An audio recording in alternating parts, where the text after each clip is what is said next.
মানুষের যদি ইচ্ছা শক্তি থাকে তাহলে মানুষ সব কিছুই করতে পারে। দেখো আমি এই ছোট্ট একটা টবের মধ্যে লাগিয়ে নিয়েছি একটা জীবনদায়ী গাছ। এই দেখো কুলেখাড়ার গাছ, আর টবটা কত ছোট, কত গাছ বেরিয়েছে এই গাছের গোড়ার থেকে।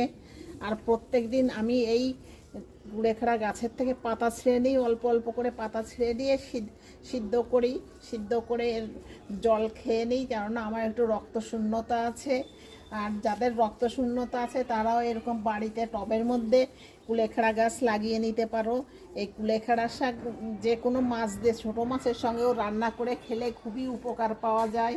আর এই কুলেখাড়া শাকে দেখো ফুলের রং কত সুন্দর, এ দেখো পার্পেল কালার, খুবই সুন্দর। বাজার থেকে আমরা কিনে নিয়ে আসলে কিন্তু এই ফুল কখনোই দেখতে পাই না, কিন্তু নিজের বাড়িতে হলে এর ফুল আমরা নিজেরাই যে চোখে দেখতে পাচ্ছি। আর গাছে যে কত কাঁটা হয়েছে, কাঁটাযুক্ত কুলেখাড়া গাছ সাধারণত এটা খুবই একটা উপকারী গাছ। তোমরা প্রত্যেকে বাড়িতে এরকম ছোট্ট টব করে টবের মধ্যে লাগাতে পারো। আর এই আমার এই টবের সব খাবার আমি নিজেই বাড়িতে জৈব সার তৈরি করি। এই দেখো আমরা যে সব আটা খাই, আটা চেলে যে ভুসি পাই, এই সেই ভুসি আমি ভিজিয়ে রাখি এই যে হাঁড়ির মধ্যে করে।